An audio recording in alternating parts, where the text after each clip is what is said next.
இந்த ஆடிக்கு நம்ம சென்னை சில்க்ஸ்ல up to 50% off combo offer, uniform sari collections எல்லாம் சேர்ந்து சேவிங்ஸும் பிளாஸ்ட், கலெக்ஷன்ஸும் பிளாஸ்ட். நம்ம தி சென்னை சில்க்ஸ். தமிழ்நாட்டுல எல்லாமே சேஞ்ச் ஆயிடுச்சு. உங்க நகையையும் சேஞ்ச் பண்ணுங்க. உங்க பழைய நகைக்கு கிராமுக்கு 150 ரூபாய் கூடுதலா வாங்கி புது நகை எடுத்துக்கோங்க. அதே கம்மி சேதாரம் தான் உங்க லலிதால மட்டும்தான். தொடர்ந்து முதல்வருக்கு நெருக்கமான நபர்கள் திரைத்துறையில் இருந்த பொழுது அவரது நெருக்கமான நபர்களும் தனிப்பட்ட வாழ்வில் அவரது நெருக்கமான நண்பர்களுக்கும் அரசு பதவிகளில் முக்கியத்துவம் தரது அப்படிங்கிறது தொடர்ந்து கொண்டே இருக்கிறது, விமர்சனத்தை உருவாக்கி இருக்கு. ரிக்கிராதன் பண்டிட்ல ஆரம்பிச்சது இன்னைக்கு கல்பாத்தி அகோரம் அவருடைய மகளான அர்ச்சனா கல்பாத்தி வரைக்கும் வந்து நிற்குது. இதனுடைய பின்னணி என்ன, ஏன் இந்த பதவிகள் வழங்கப்படுது, எதனால இது கொடுக்கப்படுது அப்படிங்கிறது குறித்து பேசுவோம். இன்னொரு புறம் தனுஷ் நேற்று நம்ம பேசியிருந்தோம், அதனுடைய அடுத்த கட்டமாக அவர் பெரும் பாய்ச்சலை நிகழ்த்த தயாராயிட்டாரு. அவரை வந்து விஜய்க்கு எதிராக எதற்காக களமிறக்கப்பட்டிருக்கார் அல்லது எதற்காக களமிறங்கி இருக்கிறார், அவருடைய நோக்கம் என்ன, எதற்காக அவர் வந்து விஜயை வீழ்த்தணும், ஆட்சியை பிடிக்கணுங்கிற சிந்தனை எதனால வருதுங்கிறது குறித்தும் பேசலாம். Welcome to sensation.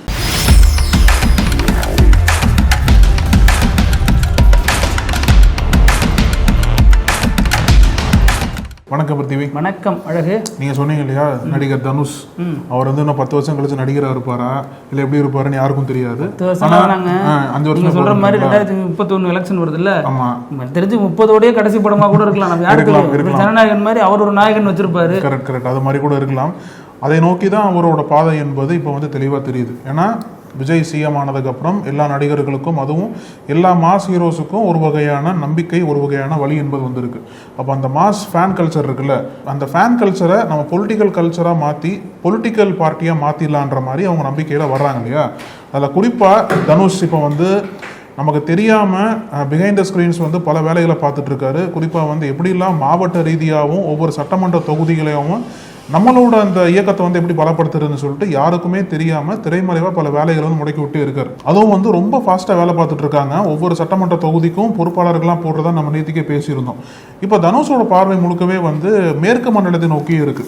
குறிப்பாக வந்து கோவை, அங்கே வந்து அந்த கோவை மாவட்டத்தை சுற்றி இருக்கக்கூடிய மாவட்டங்களாகட்டும், கோவையில் இருக்கக்கூடிய சட்டமன்ற தொகுதிகளாகட்டும், அங்கே வந்து ஃபோக்கஸ் அதிகரித்து அங்கே வந்து நிர்வாகிகளை வந்து ரொம்ப சீக்கிரமாக நியமிக்க சொல்லியிருக்காரு போட்டிருக்கு. அதை தொடர்ந்து தான் பல வேலைகள் ஈடுபட்டுருக்காங்க.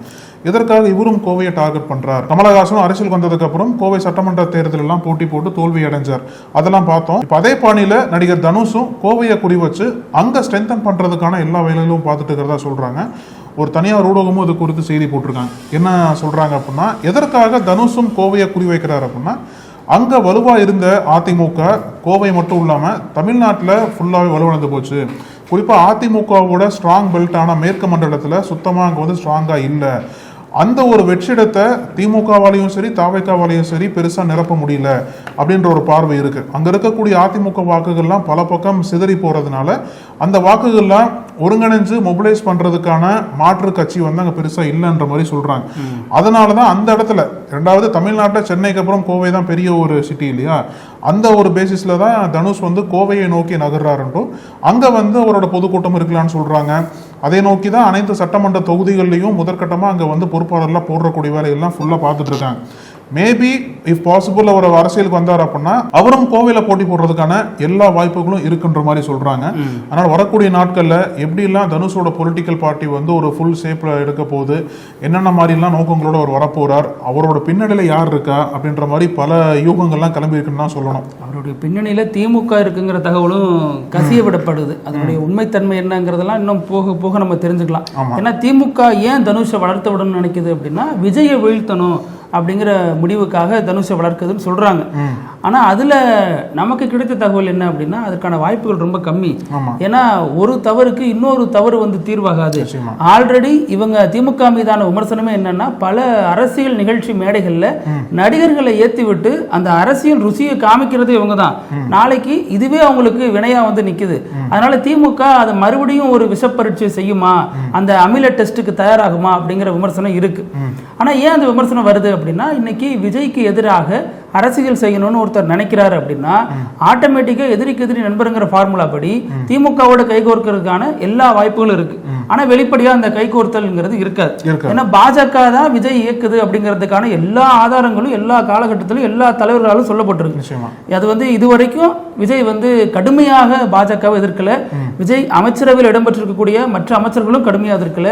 தமிழ்நாட்டின் முதல்வருங்கிற முறையில கூட ஒரு பெரிய அளவுல பாஜகவுக்கு எதிராக எதுவும் பெருசா பேசல. இப்போ நம்ம இன்னைக்கு நியூஸ் ரூம்ல கூட பேசியிருந்தோம், தீர்மானங்கள் போடுறாங்க நீட்டுக்கு எதிராக, எஃப்சிஆர்ஏக்கு எதிராக போடுறாங்களே சொல்றாங்க. ஆனாலும் அதற்கு காரணமானது யாரு? பாஜக தானே காரணம். அந்த பாஜகவுக்கு எதிராக எத்தனை கூர்மையான கேள்விகளை இந்த அரசு எழுப்பியிருக்கு அல்லது தாவேகா கட்சி எழுப்பியிருக்கு அப்படின்னா இல்ல. கடந்த காலங்களில் திமுக எப்படி ரியாக்ட் பண்ணுச்சு, அதற்கு முன்னாடி இவங்க எல்லாரும் சட்ட பாக்கெட்ல மட்டும் வச்சிருக்காங்களே ஜெயலலிதான்னு சொல்லிட்டு, அவங்கள ஜெயலலிதா வச்சிருக்காங்க, நாங்க வந்து அவங்க கொள்கை வழி நடக்கிறோம்லாம் பிரச்சனை போயிட்டு இருக்க சட்டமன்றத்தில் அவங்க சொன்னாங்க மோடியா அந்த லேடியா பாத்துடலாம் வா அப்படின்னு ஒரு கை பாத்துடலாம்னு சொல்லிட்டு ரொம்ப வெளிப்படையாவே அரைக்கோள் விட்டாங்க. அப்போ பாஜக நடுங்கி நின்றுச்சு. பாஜகனுடைய திட்டங்கள் எதுவும் தமிழ்நாட்டில் கொண்டு வரப்படல. உதயமின் திட்டத்திலிருந்து, உணவு பாதுகாப்பு சட்டத்திலிருந்து, ஜிஎஸ்டில இருந்து தமிழ்நாட்டுக்குள்ள எதுவுமே வரல. அப்போ நீட்டும் வரல அவங்க இருந்த வரைக்கும், கலைஞர் இருந்த வரைக்கும் அதுவும் வரல. அப்போ இவங்க இரண்டு பேரும் தலைவர்கள் இல்லாத ஒரு சூழலை பயன்படுத்திட்டு தான் பாஜக இன்னைக்கு பிரித்தாளும் சூழ்ச்சியை பண்ணுது. நம்ம இன்னைக்கு நியூஸ் ரூம்ல சொல்லியிருந்த மாதிரியே இன்னைக்கு இந்த அமைச்சர்கள் வந்து ஒரு குறிப்பிட்ட மதத்தை வந்து தேர்ந்தெடுத்து அதுல இருக்கக்கூடிய மக்கள் எல்லாரையும் தன் பக்கம் திருப்புறதுக்கான வேலையை பார்க்கறாங்க. ஏன்னா அவங்களும் அந்த மதத்தில் இருக்கிறாங்க அப்படிங்கிறதுனால, நான் வந்து அடிப்படையில் ஒரு கிறிஸ்டியன், நான் வந்து இப்படிதான் பேசுவேன். ஏன் கிறிஸ்டியன்னா தமிழ் பேசுறதே கிடையாதா? இன்னைக்கு பலர் நீங்க வந்து சாலமன் பாப்பையில இருந்து எடுத்து பாருங்க, தமிழ் பேசக்கூடிய பலரும் கிறிஸ்துவ மதத்தை சார்ந்தவரா இருக்கிறாங்க. நல்ல தமிழ் பேசக்கூடியவங்க அவங்க தான். ஆனா ஒருபோதும் கிறிஸ்தவர்களாக அடையாளப்படுத்திக் கொண்டது கிடையாது. ஆனா அவங்க தமிழர்களாக தான் அடையாளப்படுத்திக் கொண்டாங்க. தமிழின் மரபுகளையும் தமிழின் பெருமைகளையும் மட்டும்தான் பேசியிருக்காங்க. ஆனா இப்ப அமைச்சர் சொல்றது என்னன்னா, நான் கிறிஸ்துவன், எனக்கு தமிழ் சரியா பேச வராது, என்னுடைய இந்த வழி வந்து எனக்கு அன்பை காட்டுது, இரக்கத்தை சொல்லி கொடுத்துருக்கு, இதை வந்து சிலர் தமிழ்ல படிக்கிறவங்களுக்கு இது புரியாதுங்கிற மாதிரி ஒரு டோன் எடுக்கிறார் இல்லையா? அது ரொம்ப ஆபத்தான டோன். இவர் வந்து இந்த சைடுல மக்களை சேர்த்தாரு அப்படின்னா இதற்கு எதிரான மக்கள் ஆட்டோமேட்டிக்கா பாஜகவோட போய் அணி திரண்டுருவாங்க. இது ஒரு ஆபத்தான செய்கை, இதை செய்யக்கூடாதுங்கிற கண்டிப்பும் எழுது. இப்ப இந்த விவகாரத்துல தனுஷ் நண்பர் நற்பணி மன்றம் அப்படிங்கிற பேர்ல அவங்க டீம் சேர்த்துட்டு இருக்காங்க, செயல்படுறாங்க தொடர்ந்து. இதுல கொங்கு ஏன் டார்கெட் பண்ணாங்க அப்படின்னா, அங்க இருக்கக்கூடிய 10 தொகுதிகளில் 6 இடங்கள்ல தாவேகா வெற்றி பெற்று இருக்கு. 3ல திமுக, 1ல அதிமுக அப்படிங்கிற வகையில அந்த வெற்றி வாய்ப்பு இருக்கு. அப்போ அது எடுத்தோன்னே ஒரு நல்ல ஒரு பெரிய ஒரு கேட்டா இருக்குது எல்லாருக்கும். அங்க போனா கமலஹாசன் சொற்ப வாக்குல தான் தோல்வியை தழுவுறாரு. ஒரு நல்ல செல்வாக்கோட தான் அவரு நம்பர் 2க்கு வராரு. அந்த பகுதியில வந்து எப்பவுமே மாற்றத்துக்கான தேவை இருக்கும் அப்படின்ற ஒரு சென்டிமெண்ட் நிலவரம் இருந்துக்கலாம் இல்லையா? ரெண்டாவது தனுஷ் பாத்தீங்க அப்படின்னா, விஜய்க்கு உண்டான எல்லா ஃபேக்டருக்கும் தனுஷ்க்கும் பொருந்தும். நீங்க வந்து ஒரு சாதாரண ஒரு எளிய பின்புலத்துல இருந்து வரவரு, இன்னும் சொல்ல போனா உழைக்கும் மக்களினுடைய நடிகராக இருக்கிறவரு. நீங்க நிறைய பகுதிகளில் போனீங்கன்னா உழைக்கும் மக்கள் அவங்க வீட்டு விசேஷம், காதுகுத்து, கல்யாணம், பூப்புனித நீராட்டுன்னு எந்த விழாவா இருந்தாலும் அதுல தனுஷோட படத்தை போட்டுருவாங்க. எப்படி விஜய்க்கு இந்த இந்த பகுதிகளில் இருந்துச்சோ அதே மாதிரியாக அதுவும் தனுஷ்க்கு இருக்கு. ரெண்டாவது தனுஷ்க்கு பின்புலத்துல நான் ஒரு ரொம்ப பின்புலமே இல்லாம ரொம்ப ஒரு எளிமையான பின்புலத்துல இருந்து வந்தவன், வந்து பெரிய வெற்றி அடைஞ்சவங்க ஒரு இமேஜ் இருக்கு. தொடர்ந்து சொல்லிட்டு இருக்காரு, நான் எல்லாம் போயஸ் கார்டன்ல வீடு வாங்க கூடாதா அப்படின்னு. இதையும் தாண்டி அவருக்கு ஒரு மோட்டோ இருக்கு தனுஷ்க்கு. என்ன மோட்டோ அப்படின்னா, அவர் வந்து எப்பவுமே ரஜினிகாந்த் மீது அவருடைய பாசம் அப்படியே தான் இருக்குங்கிறாங்க. ஏன்னா ரஜினிகாந்த் வந்து மாமனார் ஆகிறதுக்கு முன்னாடியே இவர் ரஜினிகாந்த் மாதிரியே நடிப்பாரு. ரஜினிகாந்த் பட டைட்டில்லாம் வைப்பாரு, பொல்லாதவன், படிக்காதவன், இந்த மாதிரி பல பெயர்களை தான் இவருடைய படத்துக்கு பயன்படுத்திக்கிட்டாரு. அப்புறம் ரஜினிகாந்த் வீட்டுக்கு மருமகன் ஆறாரு. அப்புறம் சில மனக்கசப்புகளால் அந்த குடும்பங்கள் பிரியுது. அந்த குடும்பம் இருந்தாலும் தனது மாமனாருக்கு அவர் எப்பவுமே மரியாதையா இருக்காரு. இப்போ அவர் இந்த சினிமாவினுடைய முக்கிய ஸ்டாரா இருக்கக்கூடிய ரஜினிகாந்தை இன்னமும் மதிக்கிறாரு. அவர் ஆன்மீக அரசியல கொண்டு வராரு. இப்ப விஜயா தான் பண்றாரு. அது எது ஆன்மீகங்கிறத அவங்களுக்குள்ள ஒரு. இப்ப இது பாத்தீங்கன்னா ரஜினிகாந்த இந்த தாவேகாவில் இருக்கக்கூடிய சிலர் வந்து அவமானப்படுத்தி இருந்தாங்க கடந்த காலங்களில். இப்ப அமைச்சரா இருக்கக்கூடிய ஆதவர்ஜனா இவர் வந்து பயந்துட்டாரு, திமுகவோட அழுத்தத்துக்கு பயந்துட்டாரு அப்படின்னாரு. ரஜினி வந்து காலம் காத்திருந்து பதில் சொல்லணும் அப்படின்னாரு. மறுபடியும் வெற்றி பெற்றதுக்கு அப்புறம் ரஜினி வாழ்த்தே சொல்லலன்னு ஒரு புகைச்சலை கலப்பினாங்க. அப்புறம் ரஜினி போன்ல நான் வாழ்த்து சொல்றேன்னு சொல்லிட்டு பிரஸ் மீட் எல்லாம் வச்சாரு, பேசியிருந்தார்.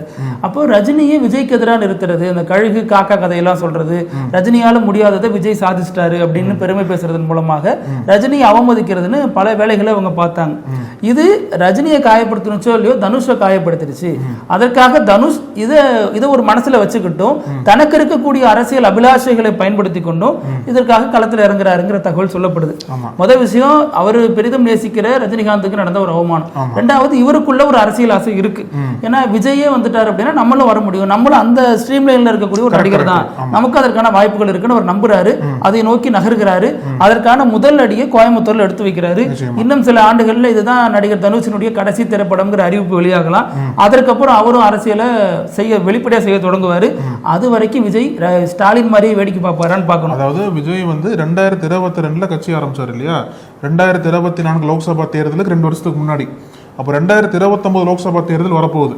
அதுக்கு 2 வருஷத்துக்கு முன்னாடி 2027 மீண்டும் தனுஷ் கட்சி ஆரம்பிச்சு என்னோட டார்கெட் வந்து லோக்சபா கிடையாது சட்டமன்றம் தான் சொல்லிட்டு 2031 மீண்டும் அவர் சட்டமன்றத்தில் போட்டி போடுவார். அதுதான் வந்து ஒரு ப்ளூ பிரிண்ட் மாதிரி தெரியுது. இப்பயே நம்ம வந்து அடுத்த 5 ஆண்டுகளுக்கு எப்படிலாம் தமிழ்நாட்டோட அரசியலோட பல முனை போட்டிகளா இருக்க போகுது அப்படின்றது இப்பவே கொஞ்சம் தெளிவா தெரியும். நம்ம ஏன் தனுஷ் பத்தி பேசுறோம்னா, தனுஷ் இந்த நிமிடம் வரைக்கும் அதை டிசோன் பண்ணல, நான் வந்து அதுக்கு விருப்பம் இல்லை, நீங்களா செய்தியை பரப்புறீங்க அப்படின்னு அவர் எங்கேயும் சொல்லல. அவரு வெளிப்படையாவே வந்து இனிஷியேட்டிவ் எடுத்து எல்லாத்துக்கும் நலத்திட்ட உதவிகள்லாம் பண்றாங்க, ஆட்டோக்கெல்லாம் கொடுக்குறதெல்லாம் பாக்குறோம். கோயம்புத்தூர்ல போயிட்டு நிர்வாகிகளை போடும் பொழுது இந்த ஒரு சந்தேகங்கிறது வருது. இதுக்கு பின்னணிகள் இதெல்லாம் சொல்லப்படுது, அதை வந்து நம்ம சொல்ல வேண்டிய தேவை இருக்கு. இதுல ரெண்டாவது இன்னொரு விஷயம் இருக்கு. இதுல நீங்க நல்லா பாத்தீங்கன்னா இன்னொரு புதிய ஒரு அஜெண்டா தமிழ்நாட்டு அரசியலில் திமுக எதிர்ப்பாளர்களால் முன்வைக்கப்படுது. இது வரைக்கும் திமுக அதிமுக கூட்டணி பேசுனுச்சு அப்படின்னாங்க. இன்னைக்கு சட்டசபையிலே எடப்பாடி பழனிசாமி அதுக்கு பதில் கொடுத்திருக்காரு. அப்படி ஒன்று நடக்கவே இல்லை, இப்படி பேச்சுவார்த்தை ரொம்ப காயப்படுத்துது, நாங்கள் திமுகவுக்கு எதிராக கடினமாக களப்பணியாற்றி பல இடங்களில் தோல்வி அடைஞ்சிருக்கோம், இந்த நேரத்தில் நீங்க இப்படி சொல்றது மோசமான ஒரு வலியை தருதுன்னு அவர் சொல்லியிருக்காரு. அப்படி ஒரு விஷயம் நடக்கவே இல்லை அப்படின்னு எடப்பாடி டிசோன் பண்ணிட்டாரு. அதே இதுல ஏவாவேலும் சொல்லிட்டாரு அப்படி ஒரு பேச்சுவார்த்தை நடக்கல அப்படின்னு. அதனால அதுக்கு மூடு விழா கட்டிட்டாங்க. அடுத்த அஜெண்டா என்னன்னா திமுக பாஜக கூட்டணி பேச்சுவார்த்தை நடக்குதுன்னு சொல்லிட்டு இருந்தாங்கல்ல, அதுக்கு டீலிமிட்டேஷன் பில்லு ஒரு பெரிய வரமா வந்து அதுக்குதான் வானச்சின்னு சொல்றாங்க. அரசியல் யாரும் வந்து நிரந்தர நண்பர்களுடைய எதுவும் கிடையாது, சூழ்நிலை எப்போ வேணா மாறலாம் அப்படின்ற மாதிரி சொல்றாங்க, நடக்கிறத பார்ப்போம் அப்படின்ற மாதிரி சொல்றாங்க. ஆமா, அவங்க சொல்றது மெயினானது இப்போ ஒன்றும் முடிவு பண்ணல, அப்போதைக்கு அந்த நேரத்தில் நம்ம முடிவு பண்ணிக்கலாம், அப்போ நாங்கள் என்னன்னு சொல்கிறோங்கிறத அவங்க சொல்ல வருது. அரசியலில் நிரந்தர நண்பரும் கிடையாது, எதிரியும் கிடையாது. இதே ஸ்டேட்மெண்ட்டை சில நாட்களுக்கு முன்னாடி நாடாளுமன்ற உறுப்பினர் கனிமொழி சோமும் சொல்லியிருந்தாங்க, அரசியலில் நிரந்தர நண்பரும் கிடையாது, எதிரியும் கிடையாதுன்னு. ஆனால் இதில் ஏன் இந்த நிர்பந்தம் இருக்குது? காங்கிரஸ்க்கோ தாவேகாவுக்கோ எதனால ஒரு கட்சியை கொண்டு போய் பாஜகவோட சேர்த்தே ஆகணும்னு நினைக்கிறாங்க? உங்களுக்கு என்ன விருப்பம் இருக்கு? பாஜகவுக்கு எதிராக களமாடணும்னு நினைக்கிறீங்க? காங்கிரசின் மாநில தலைவராக இருக்கக்கூடிய மாணிக்கம் தாக்கூர் என்ன சொல்றாருன்னா, ஏன் வந்து திமுக புதிய நண்பரை தேடுகிறதா அப்படின்னு ஒரு கேள்வி எழுப்புறாரு. அப்ப நீங்களே கொண்டு போய் பாஜகவோட சேர்க்க ஏன் துணிறீங்க அப்படின்னா, இவங்களுக்கு ஒரு குற்ற உணர்ச்சி இருக்கு காங்கிரஸ்க்கு, எப்படியாச்சும் கொண்டு போய் அவங்களோட சேர்த்து விட்டுருவோம், அப்பதான் இவங்க எடுத்த நிலைப்பாடு சரின்னு தெரியும். ஏன்னா இது வரைக்கும் திமுகவும் பாஜக எதிர்க்குது, காங்கிரசும் பாஜக எதிர்க்கிறது, தாவேகாவால் பெரிய அளவில் எதிர்க்கப்படல, ராகுல் எத்தனையோ முறை கூட்டு பார்த்தாரு, இந்தியா கூட்டணிக்கு வரல, இவங்களும் ஸ்ட்ராங்கான குரல் கொடுத்து இப்ப டெல்லியில நடந்துச்சு, எதற்காக ராகுல் காந்தி இவ்வளவு மோசமா நடத்துனீங்கிற பெரிய கண்டன குரல் எல்லாம் தாவேகா சார்பா எழுப்பப்படல. அப்ப எப்படி ஜஸ்டிஃபை பண்றது அப்படின்னா, திமுக அந்த பக்கம் தள்ளி விட்டுறலாம், ரெண்டு பேர் பேசுறாங்க, அந்த பக்கம் கனிமொழி சோமு, அந்த பக்கம் வானதி சீனிவாசன், தள்ளி விட்ட மாதிரி ஒரு இதை நம்ம செட் பண்ணி உருவாக்குறது. அப்ப உருவாகிறதா திமுக பாஜக கூட்டணி உருவாகினாதான் நமக்கு என்ன, மக்கள் முடிவு எடுக்க போறாங்க. இது வந்து சரியில்லைன்னு நினைச்சா மக்கள் அவங்கள ரிஜெக்ட் பண்ண போறாங்க. நான் பாக்குறேன் இப்ப பாஜகவோட கூட்டணி அமைத்து மிக மோசமான தோல்வியை தழுவிய அதிமுக கண்ணெதிர ஒரு பசுமையான உதாரணமா சாட்சியா நிக்கிறப்ப இன்னொரு கட்சி அந்த முடிவு எடுக்குமா? எதிர்கட்சியாக இருந்ததுதான் அதிமுக. அதிமுகவோட கூட்டணி வச்சு அந்த கட்சி எப்படி கரைச்சி எப்படி சின்னாபனம் ஆக்குனாங்க அப்படிங்கிறது வரலாறு. இப்ப இருக்க ரீசன்ட் உதாரணம் அது. அப்ப கண்ணு முன்னாடி தெரிகிறப்ப மறுபடியும் அதை வந்து பண்ணுவாங்களா அப்படிங்கிறது ஒரு பெரிய கேள்வி. எந்த கட்சி எடுத்தாலுமே வந்து தமிழ்நாட்டில் தொடர்ந்து பாஜக தோத்துக்கிட்டே இருக்கு. அப்போ தோற்கக்கூடிய கட்சியில் யாருன்னா கூட்டணி வைப்பாங்களா அப்படின்ற ஒரு கேள்வி வந்து எந்த கட்சியும் நம்ம கேட்கலாம். அதாவது இன்னொன்னு என்ன அப்படின்னா, இப்போ தாவேகா வந்து பாஜகவை எதிர்க்க முடியல, ஒருவேளை அந்த பாஜக எதிர்ப்பை எப்படி கொண்டு போற வாய்ப்பு இருக்குன்னு பேசுறாங்க அப்படின்னா, திமுக பாஜக கூட்டணின்னு சொல்லிட்டா நம்ம திமுக எதிர்த்தா போதும், பாஜக எதிர்த்து முறை ஆயிரும்ல, டைரக்டா பாஜக எதிர்க்க வேண்டாம். அதே மாதிரி திமுக பாஜக கூட்டணி வைக்கிறாங்க அப்படின்ற நரேட்டிவை தாவேகா செட் பண்றாங்களோ அப்படின்ற ஒரு கேள்வி. ஏன்னா அந்த மாதிரி நரேட்டிவை வந்து இவங்க வெற்றிகரமா செட் பண்ணிட்டாங்க அப்படின்னா டைரக்டா பாஜகவை தாவேகா எதிர்க்க வேண்டாம், தாவேகாவை கூட்டணி கட்சிகளும் திமுகவை எதிர்த்தாலே போதும், பாஜக அட்டாக் பண்ண மாதிரி ஆயிரும். அதனால திமுக வந்து பிரதான எதிரியா தான் தாவேகா இன்னும் மையப்படுத்துறாங்க. பாஜக வந்து எங்களுக்கு எதிரியே கிடையாது. எங்களுக்கு நீட்டா இருக்கலாம், தமிழ் தாய் வாழ்த்து விவகாரமா இருக்கலாம், எஃப்சிஆரியாவா இருக்கலாம், இது எல்லாமே வெவ்வேறு வடிவங்களை பிரஷர் கொடுக்கிறது பாஜக. பாஜக எதிர்த்து கடுமையாக எந்த இடங்கள்லயும் தாவேகா பேசாது. ஆனா டீலிமிட்டேஷன் இதுவரைக்கும் நாடாளுமன்றத்தில் அந்த விஷயமே லிஸ்ட் பண்ணப்படல, அது இந்த வடிவத்துல தான் வருதுன்னு இதுவரைக்கும் அதிகாரப்பூர்வமா சொல்லப்படல. கடந்த முறை கொண்டு வரப்பட்ட போது இவங்க எதிர்த்து வாக்களித்து தோற்கடிச்சாங்க அந்த ஒரு தீர்மானம், அந்த ஒரு மசோதாவை. ஆனா இப்போது இன்னும் உருவாகவே இல்லை. உருவானாலும் அது வந்து இன்னும் லிஸ்ட் பண்ணப்படலைங்கிறப்ப இவ்வளவு அவசரமா கடுமையா தாவேக்கா எதிர்க்கிற மாதிரி காட்டுது இல்ல. எங்கேயாவது பாஜகவை மிக கடுமையா அந்த இதுல விமர்சிச்சிருக்கா? என்ன சொல்றாங்க, இதனால வந்து பாதிப்பு ஏற்படும், நீங்க போய் ஆதரவு கொடுக்காதீங்க அப்படின்னு எம்பிக்களை கூப்பிடுறாங்க. எம்பிக்களை கூப்பிட்டா கூட்டணி போடுவாங்க, இது அனைத்து கட்சி கூட்டம் போடுவாங்க. அனைத்து கட்சி தலைவர்கள்ட்ட இன்ஃபார்ம் பண்ணணும். இந்த எம்பிக்கள் என்ன முடிவெடுத்தாலும் இந்த கொறடாவினுடைய உத்தரவு கட்டுப்பட்டவங்க, அந்த உத்தரவை மீறி அவங்களால எதுவும் செய்ய முடியாது. ஆனா அந்த கொறடாவே இந்த கட்சியினுடைய உத்தரவு கட்டுப்பட்டவர் அப்படிங்கிறப்ப அந்த கட்சி தலைமையில் நீங்க எடுத்து பேசணும், சொல்லணும். ஆனா ஏன் செய்யல அப்படிங்கிறது அந்த இடத்துல பெரிய முரணா இருக்கு. ரெண்டாவது, தாவேக்கா இன்னமும் பாஜக எதிர்க்க ஏன் அஞ்சுது, என்ன தயக்கம் அப்படிங்கிறது இன்னமும் விடை தெரியாத கேள்வியா இருக்கு. கொள்கை எதிரின்னு சொன்னவங்க ஏன் கொள்கை, அவங்க இத்தனை கொள்கையில எதிர்ப்பா இருக்கிறாங்க, தமிழ்நாட்டுக்கு எதிர்ப்பா இருக்காங்க. காவிரி விவகாரத்துல இருந்து பல விவகாரத்துக்கும் தாவேக்கா ஏன் அச்சமா இருக்கு? அரசியல் எதிரியை பந்தாடிட்டீங்க, தோக்கடிச்சிட்டீங்க, அவ்வளவுதான். அரசியல் எதிரி முடிஞ்சு போச்சு, முடிஞ்சு உங்க வாசியில சொல்லணும்னா வீட்டுக்கு அனுப்பிவிட்டீங்க. அரசியல் எதிரி ஆஃப் ஆயிட்டாங்க, முடிஞ்சிச்சு. அப்ப கொள்கை எதிரில நீங்க டார்கெட் பண்ணணும். கொள்கை எதிரி மீதான என்ன விமர்சனங்கள் இருக்குங்கிற அதுக்குதான் வந்து இப்படி ஒரு கூட்டணி செட் பண்ற மாதிரி சொல்றாங்க. இன்னொரு விஷயம் பிருத்திவி, இன்னைக்கு இந்த நீட் எதிர்ப்பு மசோதா தீர்மானம் போட்டாங்கல்ல, அதுல அமைச்சர் ஆதவர்ஜுனா பேசும்போதே ஒரு விஷயம் தெளிவாகுது நமக்கு. என்னன்னா, பொதுவாகவே வந்து இந்த நீட் மசோதா, இந்த நீட்டை அந்த தேர்வு முறையை வந்து முன்மொழிஞ்சது காங்கிரஸ் ஆட்சியில் தான் முன்மொழிஞ்சதா சொன்னாங்க. அப்புறம் பாஜக வந்து அதை சீக்கிரம் நடைமுறைப்படுத்தினாங்க. உச்சநீதிமன்றம் தீர்ப்பு தொடர்ந்து நடைமுறைப்படுத்தப்பட்டது இந்தியா முழுக்க. அப்போ ஆதவர்ஜுனா என்ன சொல்றாரு அப்படின்னா, திமுக தான் வந்து அந்த பில்லை வந்து லோக்சபாவில் பிரசன்ட் பண்ணதா சொல்றாரு. அதற்கு ஏவாவல் என்ன சொல்றாரு அப்படின்னா, திமுக வந்து பிரசன்ட் பண்ணல, காங்கிரஸை சேர்ந்த குலாம் நபி ஆசாத் தான் பில்லை கொண்டு வரதா சொல்றாரு, நீட் பில்லை. அப்ப என்னன்னா, ஆதவர்ஜுனா வந்து திமுகவை நோக்கி வைக்கக்கூடிய குற்றச்சாட்டை காங்கிரஸ் மீது வைப்பாரா?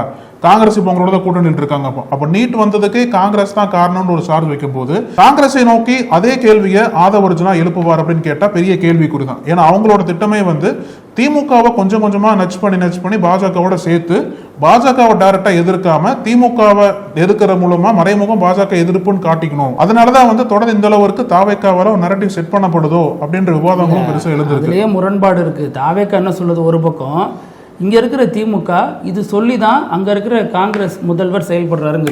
அப்ப திமுகவுக்கு காங்கிரஸ் கூட ஒரு டைப் இருக்குங்கிறாங்க, அதே திமுகவுக்கு பாஜக கூட டைப் இருக்குங்கிறாங்க.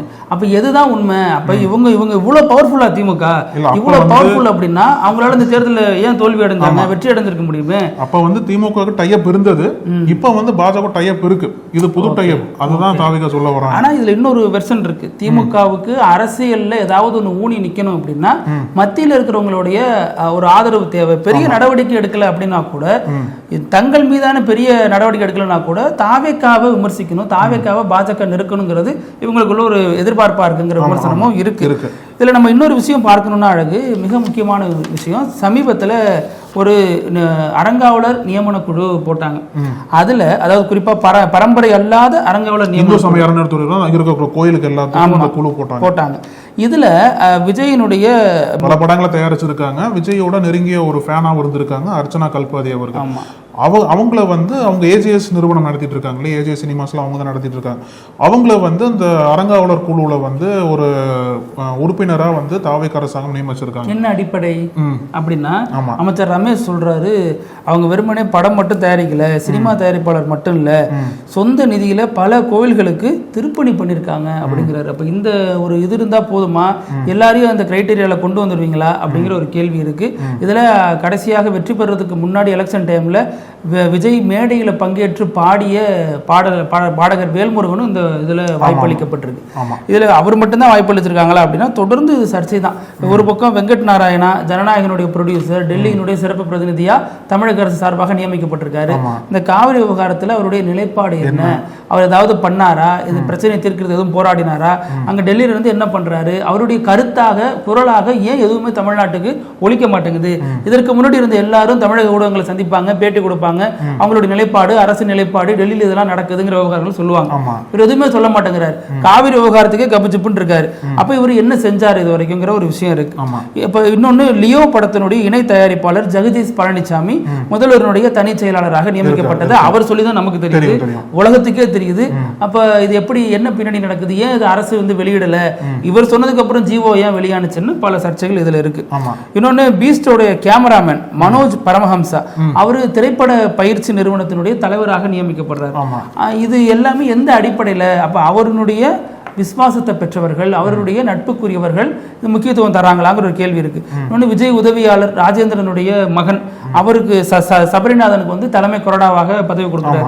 ஆனா வெறுமனே உதவியாளர் மட்டும்தானா, அவர் பினாமிங்கிற ஒரு விமர்சனமும் அவர் மீது இருக்கு. இன்னொன்று பார்த்தீங்கன்னா, முதல்வருடைய அரசியல் பிரிவு ஆலோசகராக தேர்தல் வியூக வகுப்பாளராக தாவேகாவுக்கு செயல்பட்ட ஜான் ஆரோக்கியசாமி பொறுப்பு வகிக்கிறார். அதை அரசு கொடுக்குது. இன்னொன்று, அரசின் ஆலோசகராக விஷ்ணு ரெட்டி நியமனம் செய்யப்படுகிறார். அப்ப இது எல்லாமே விமர்சனத்தை சந்திக்குது. ஆனா அவங்க எல்லாருமே அரசியல் ரீதியாக கட்சியில் இருந்தவங்க கிடையாது. ஏதோ ஒரு வகையில தனிப்பட்ட முறையில முதல்வருக்கு நெருக்கமானவர்கள். விஜய் கடந்த காலத்துல தாவேக தலைவராக இருக்கும் பொழுது நெருக்கமான நபர்களாக அறியப்பட்டவர்கள். இது வந்து அரசியல் துஷ்பிரயோகமா அல்லது சாணக்கியத்தனமா அப்படிங்கிறது ஒரு பார்வை இருக்கு. இதுல என்ன சாணக்கியத்தனம் இருக்கும் அப்படிங்கிற ஒரு சாராரும், இதெல்லாம் என்ன அதிகார துஷ்பிரயோகமா, சட்டத்துக்கு உட்பட்டு தானே பதவி கொடுக்குறாங்க, இதுல என்ன தவறு இருக்குன்னு கேட்கறாங்க. ஆனாலும் இதுல வந்து ரிக்கிராதன் பண்ணிட்டு தான் ரொம்ப பாவம். நான் என்ன பாவம் பண்ணேன், என்ன மட்டும் தூக்கி வெளில போட்டீங்க, இப்ப இவ்வளவு விமர்சனம் எல்லாருக்கும் வருது.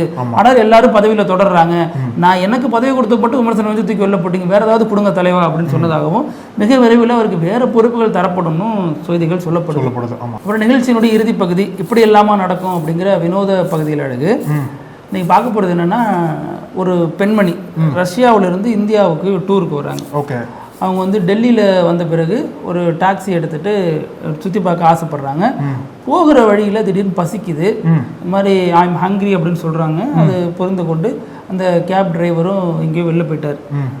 போனவர் வரவே இல்லை. இவங்களுக்கு பயம் வந்துடுச்சு. ஊர் பேர் ஒண்ணுமே தெரியாது நமக்கு. என்ன இவர பல செய்திகள்லாம் பரவது இல்லையா, வெளில போயிட்டாரு. ஆமா, ஹோட்டல்லாம் இறக்கி உள்ளங்க, அப்படியே ஓரமா வண்டியை போட்டு போயிட்டாரு.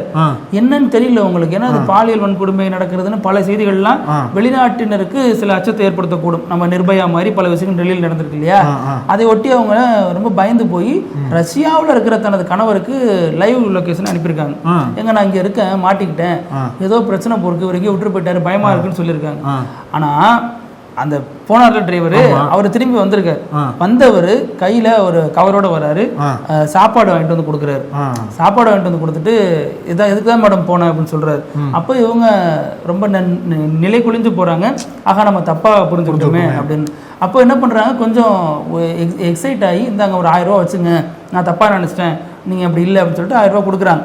அதுக்கு அந்த டிரைவர் என்ன சொல்றாருன்னா, இல்லை மேடம் நீங்க வச்சுங்க, நாங்க இந்தியர்கள் எப்போதுமே எங்களுடைய கெஸ்ட்டை மிக சிறந்த முறையில் தான் வரவேற்போம் அப்படின்னு அவர் சொல்லியிருக்காரு. அதை அந்த அம்மா எடுத்து பதிவாக போட்டிருக்காங்க. இது பெரிய வரவேற்பை பெறுது. இந்தியர்கள்னா யாரோ ஒரு சிலர் பண்ற தவறு மட்டுமே இந்தியர்கள் கிடையாது. பெரும்பாலான இந்தியர்கள் இந்த மனநிலையில தான் இருக்கிறாங்க. பெரும்பாலான இந்தியர்களுக்கு பெண்களை மதிக்கிறது தான் மிகப்பெரிய அவங்களுடைய ஒரு கலாச்சாரமா இருக்கு அப்படிங்கிறது இந்த விஷயத்துல தெரிய வந்திருக்கு. இதே மாதிரி பல செய்திகளோட மீண்டும் சந்திக்கலாம். அழகு, நன்றி. தொடர்ந்து பேசலாம். பத்தி நன்றி. நக்கீரன் டிவிக்கு சப்ஸ்கிரைப் செய்யுங்கள். உங்கள் ஆதரவே எங்கள் பலம். ஆசிரியர்களுக்கு நண்பனாகவும் மாணவர்களுக்கு ஆசானாகவும் திகழும் தேர்வு வழிகாட்டி. ஒவ்வொரு பாடத்திற்கும் அனுபவமிக்க ஆசிரியர்களின் துல்லியமான தெளிவான விடைகள்.